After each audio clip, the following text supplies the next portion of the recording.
Good morning, everyone. I see Toya is here. Toya, I'm surprised. Toya, it's what? It's at least an hour. I'm in upstate New York, so we're on East Coast time. So you're an hour behind me. So you're up early this morning, Toya. I'm surprised. I know Art Newstall had a panel last night, and they don't finish until geez, those panels go for 3 to 4, 5, 6, 7 hours. So you're up early. Well, this will be short. Thank you for being here, Toya. And Toya, thank you for the super sticker on the last stream that I did. I think that might have been with was that the round wheel stream? I don't know. Anyway, thank you. It's always good to see you. I hope you're doing well down in the DFW. Okay, everyone, I just want to get this quick stream in. This is going to be my last stream for 2022. I have a full day today. I have some family commitments, and Michigan's playing later on in the national semifinal. So it's going to be a full day up until 2023 comes in. T Riddler is here as well. So yeah, I just wanted to squeeze this in. I'm going to play the intro, and then I'm going to present what I wanted to present, and I'm going to hop off. This is not going to be a long one, everyone. But thank you for those of you who are there. Wow. Okay. It's going to be a jazz intro. I promise I'm going to change this up in 2023. I'll see you on the other side. Please bear with me.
Once again, I'm surprised to see so many people up this time of morning. Well, it's almost 10 o'clock, so I guess if you weren't at the nightclub last night, I did go out for a drink last night here in Buffalo.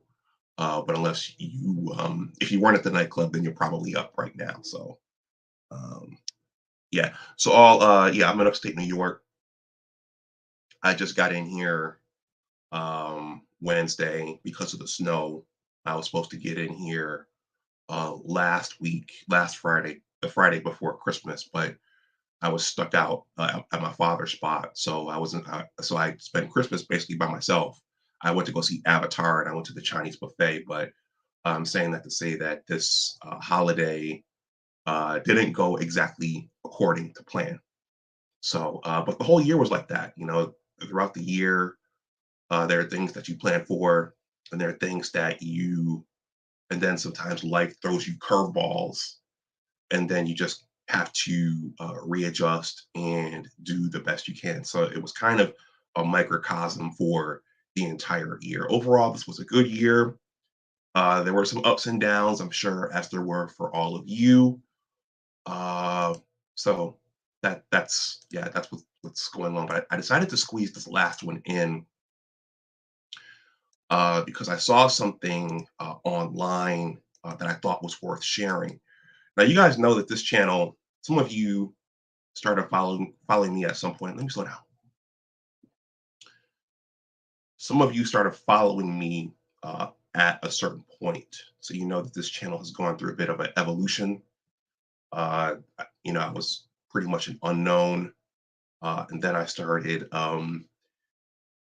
doing content on some of the stuff uh, deep in Black YouTube, and then I've become more of a generalist, and I decided to get back to uh, creating content that would position me for my ultimate goal, which is to publish my book. I've had more guests on, and I plan to have more guests on in 2023. But I've also become fascinated with looking towards the future, and I've also become fascinated with what's happening in the world and where we're going. So, for example, yesterday when I left the gym, I saw a little snippet from the Real Dana, one of her discussions with Judge Joe Brown. They presented a video on artificial womb technology. So here on this channel and on my science channel, I've become fascinated with those things. Uh, altered the altered gender dynamics and relations, the altered economy, just the macro changes in the world from where things were. And I don't think anybody knows. Well, I think we have some idea of where we're going on a large scale. But around this time of year, when you sit around the Thanksgiving table and the Christmas table, you talk about all kinds of things with your elders, the boomers. One of my mother's ultimate go-tos is it's in the Bible, it's written, this was supposed to happen. I was sitting with my stepmother um, a couple of days ago over dinner. We were talking about kids being groomed in schools. And once again, she went back to, well, it was written in the Bible. This is supposed to happen. So, this is supposed to happen. So I, on my science channel, saw what's going on. If anyone wants to make a donation, that's there. The super chat is live. So over on my science channel, I really try to clean the subscriptions out over there, so I'm getting more science related stuff. And I came upon something related to Carl Sagan. I don't know if any of you all are familiar with Carl Sagan. Uh, I, with a science background, I did not become familiar with him until I started volunteering at the David M. Brown Arlington Planetarium in Arlington, Virginia. So again, I don't want to make this long. There's a picture of him right here in this article, and this article is below in the description box. So you could read it for yourself. With those of you who are in the chat right now, I think you all are younger than me. You all might not have been born in the early 1980s, so you all might not remember Cosmos. But they attempted to reboot Cosmos recently with Dr. Neil deGrasse Tyson. That it's a Cosmos was a science show. It was kind of like a National Geographic type thing, and it was meant to explain science to the general public. And there's actually an award named after Carl Sagan, who was an astrophysicist, because that was his thing. That was one of his things. Explaining science. He was a thought leader, but explaining science to the general public, making it understandable to the general public, and also if you look online, he went to Congress numerous times to discuss climate with people like Al Gore and the climate change enthusiasts. And I've become fascinated with that as well. So you'll see a lot of my content over my science channel looking at climate change and the climate crisis. But that's who he was. Aquateki says, Cosmos, didn't that air on PBS? I believe it did back in the day.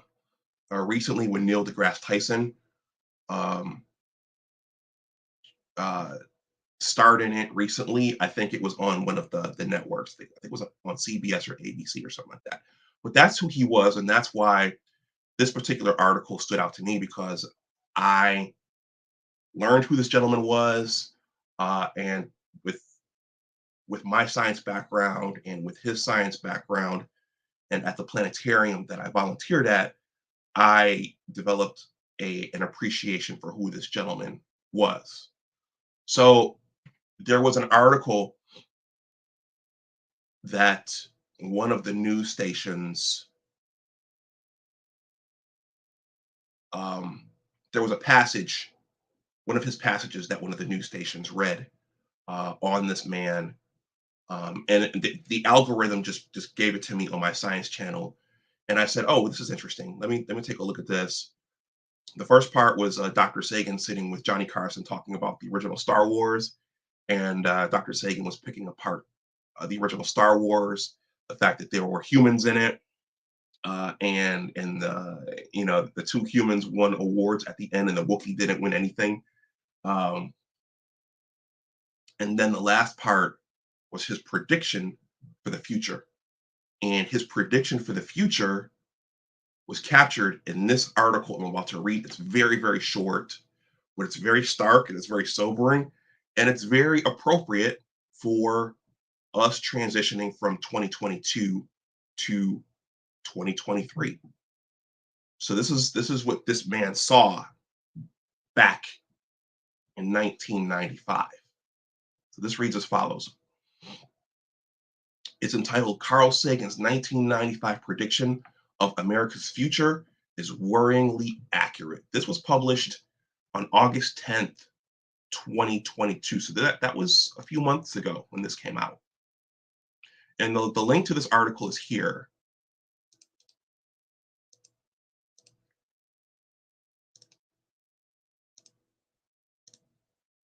The link is there. Okay. This reads as follows. This is written by Tom Hale, and it says he definitely had access to a time machine. So there's a Mr. Sagan right there. Let's see, over 25 years ago, Dr. Carl Sagan made an eerily prophetic prediction about the future, appearing to foretell the rise of big tech, misinformation, and astrology Twitter. Okay. Carl Sagan,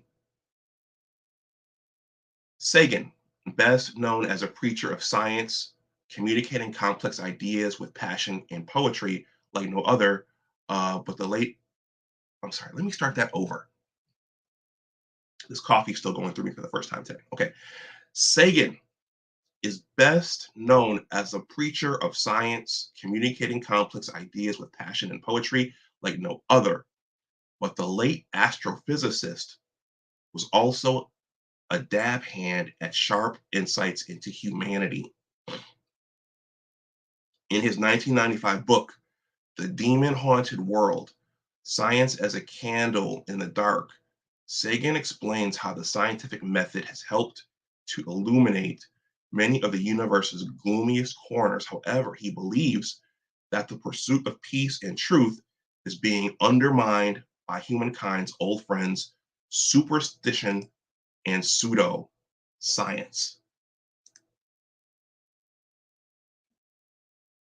Within a passage of the text that frequently goes viral, Sagan out sets out his pessimistic vision of where the United States will go if it loses its admiration for reason, rationality, and open-minded thinking.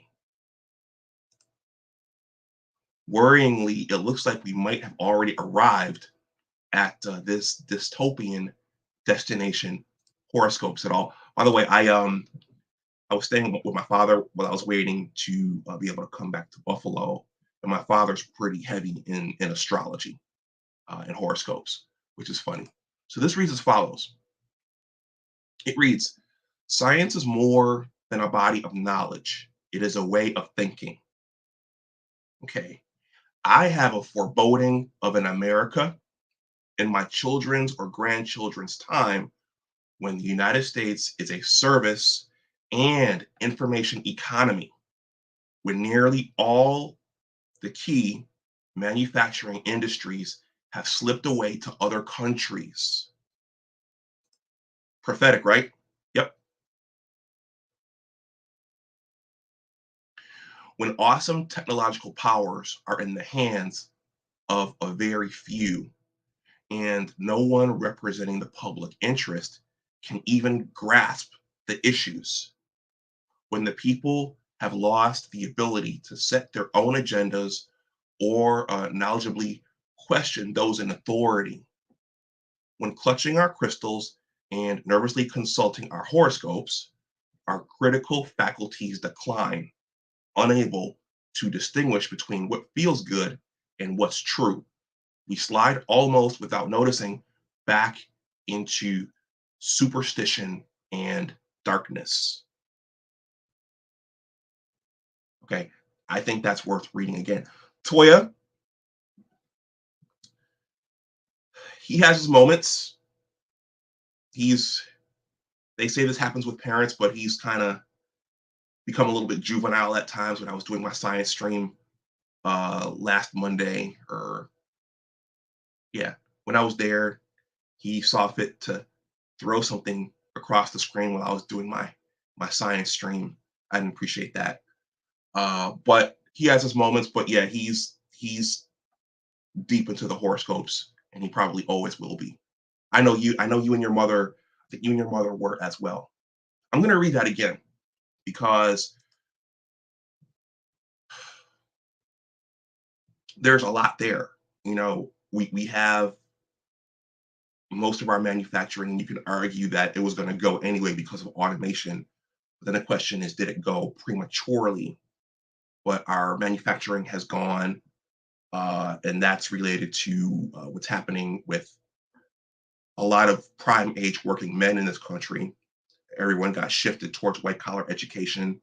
Uh, uh, he's talking about the rise of big tech, and also he talked about the inability of our elected officials to kind of grasp what's going on.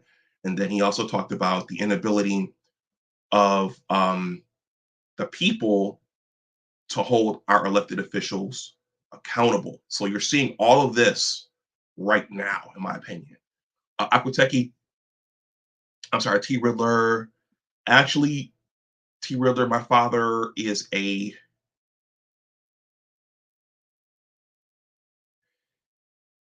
you have some people who mix things. You have some people who mix different aspects of spirituality into one soup.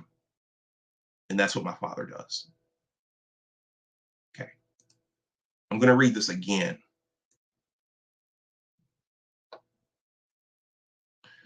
Science is more than a body of knowledge, it is a way of thinking. I have a foreboding of an America in my children's or grandchildren's time when when the United States is a service and information economy, when nearly all the key manufacturing industries have slipped away to other countries.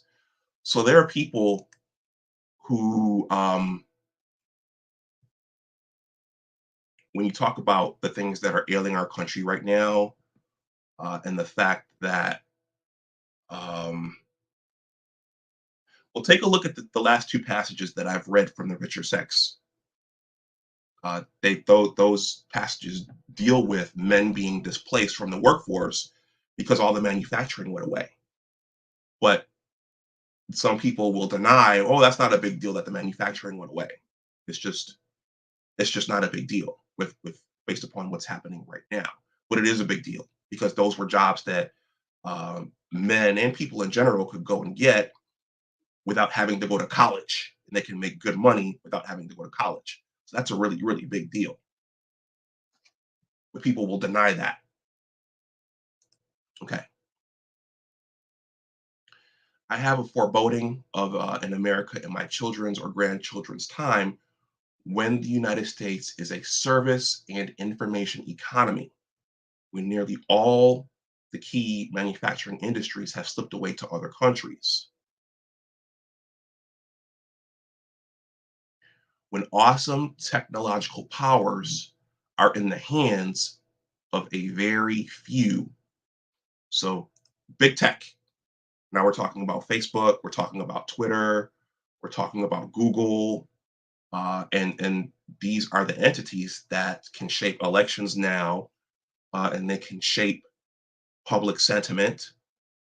They can shape how we think. They can shape how we feel, and they can censor dissenting opinions.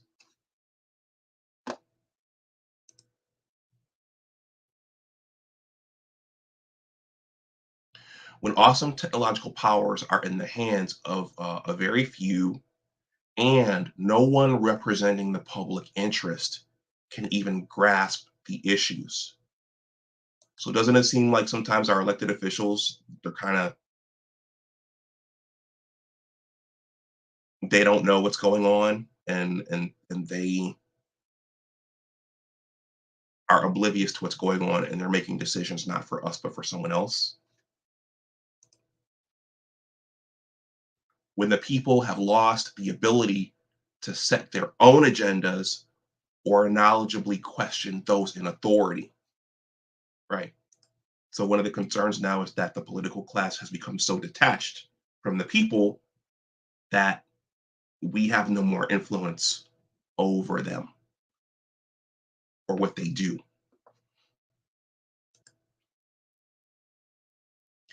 When clutching our crystals and nervously consulting our horoscopes, our critical faculties in decline, unable to distinguish between what feels good and what's true, we slide almost without noticing back into superstition and darkness. Okay. So that's the end of the passage. It's a very, very short passage, but I thought that that was worth reading and that was worth sharing as we transition from 2022 into 2023. That last part, Salchi says, I would substitute Neil deGrasse Tyson for Sylvester James Gates Jr. So Salchi, I'm not familiar with him, so you're going to make me look that person up. So let me.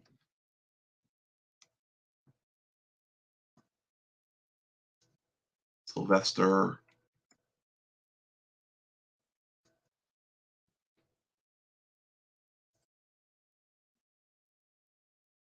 James Gates Jr.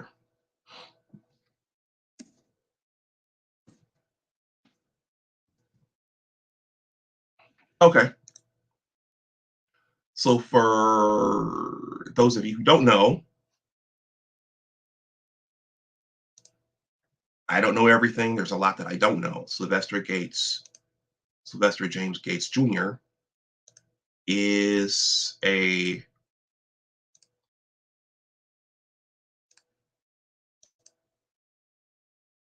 theoretical physicist. Thank you, Salchi. I will take a closer look at this individual, and I will be sure to highlight him going forward. So Salchi, why would you switch out Neil deGrasse Tyson for this gentleman?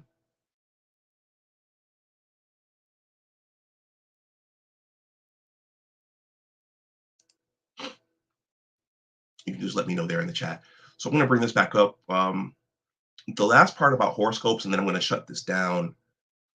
Salty says he resides in the DMV. Okay, okay. The last thing I'll say about this, and then I have to run horoscopes. Me and Toya had a little exchange there, and I said my father is pretty deep into the horoscopes. The last part of this passage says, um,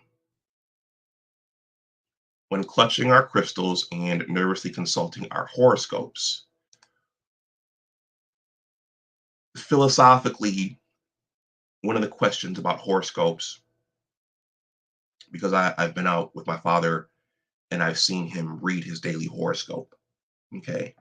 And maybe some of you read your daily horoscope. It begs the question, it makes me wonder, is the horoscope itself controlling your day? And is the horoscope controlling your destiny? Or do you have control over your day and your destiny and your life? Um, that's something that I think Dr. Sagan was getting at here regarding horoscopes. And I think because there are people who read their daily horoscope, and I think that that dictates their life and it dictates how their day is going to unfold. And I think that that dictates um, what they think is going to happen to them. And you have other people who say, well, you build the life you want, so you have control over your life. So there's a bit of a yin and a yang there. Is my life dictated by this horoscope, or is it, or do I have control over my life and my future? I think um, that's one of the knocks on those. And then the other question is, are your horoscopes, are our horoscopes 100% accurate? Some people would say no. Some people would say they're highly reliable. Okay, everyone, that's pretty much all I had. Uh, I, I just wanted to come and read this passage. When I came across it, it stood out to me, and I think that we are right here where this gentleman said that we were going to be. I'm going to read it one more time before I wrap up. Let's see. Aquateki says, I view horoscopes for entertainment purposes only. Hmm. Okay. I think they do have some value, but I don't think you can put 100% stock in them, especially when you're talking about dating, because there are a lot of things that go into the people we are and the people we go on to become. Salchi says, in my opinion, he is most knowledgeable. He is more knowledgeable than Tyson. Uh, I viewed a scientific panel. I viewed a few scientific panels he participated in. Well, Salchi, the other thing is that people are groomed by the establishment to be pushed to the forefront. So Neil has been groomed, I think, for the camera, and I think he's been groomed for media. So, Mr. Tyson, if you're watching this, I'm not disparaging you. I'm just saying I think that certain people are positioned for certain things, and I think Neil, uh, throughout the years, has been positioned for where he is. Okay, I'm going to read this passage one more time. I see some more folks came in. Please hit that like button. This is just a short New Year's Eve stream. So I'm going to read this one more time, and then I'm going to wrap up because I have some family commitments to uh, take care of this morning.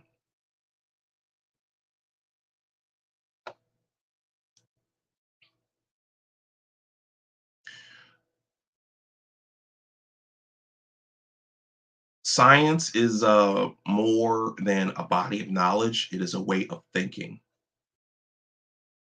I have a foreboding of an America in my children's or grandchildren's time when the United States is a service and information economy, when nearly all the key manufacturing industries have slipped away to other countries, when awesome technological powers are in the hands of a very few, and no one representing the public interest can even grasp the issues.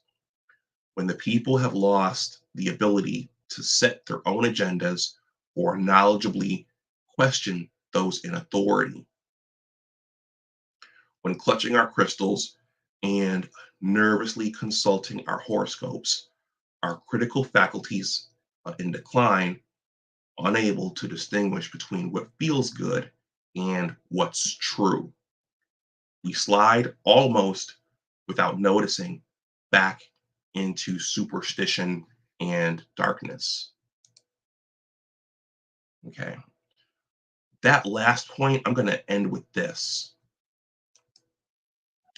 One of the things we always talk about in this family when we gather around the table is how humans are, we're killing the earth and how we're destroying the earth.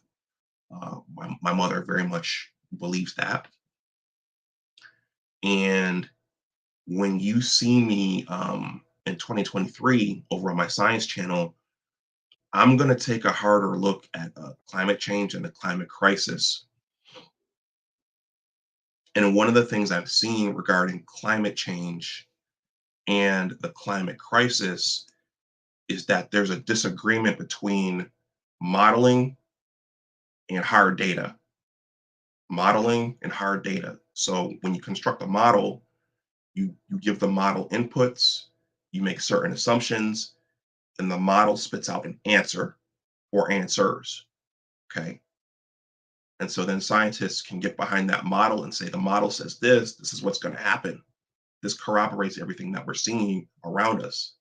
And then you have hard data, which says, you know what? No, the hard data is showing this. So the assumptions that the models are making are actually wrong. So that's what I'm seeing right now. That's the big disagreement regarding the climate crisis. And I think that's one of the things he was talking about in that passage is that science it's a way of thinking. It's not just believing superstition. It's not just believing what you're being told. It's ground truthing everything. It's looking at the dissenting opinions and opposite opinions. So there was a lot in that paragraph, and that's why I wanted to read that. So everyone, a thank you for those of you who stopped over AB Media, stopped in. Thank you for stopping in. Aquateki says Tyson is definitely more Hollywood than traditional scientists.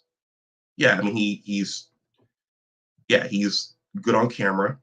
And Dr. Tyson, if you're seeing this, I'm not saying there's anything wrong with being good on camera, but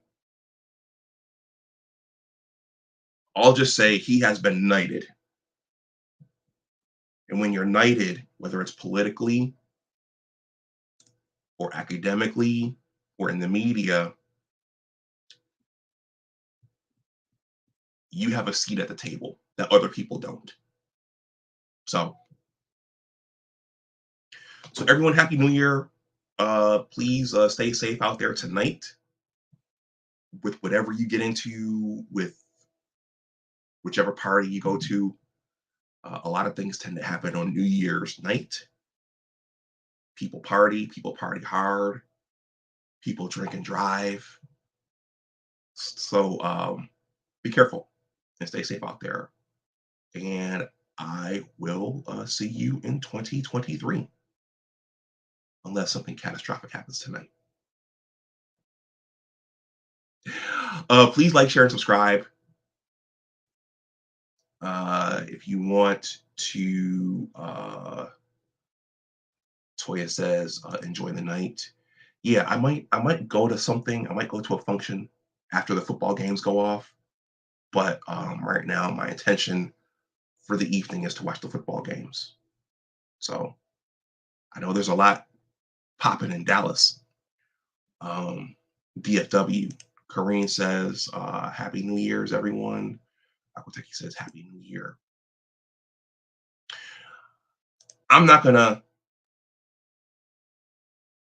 hmm, I'm not gonna do the newsletter. You guys already know about it. If anyone is watching this and you're new, I have a newsletter.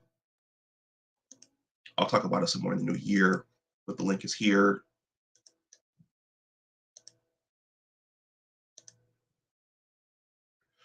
So if you're new, please like, share, and subscribe.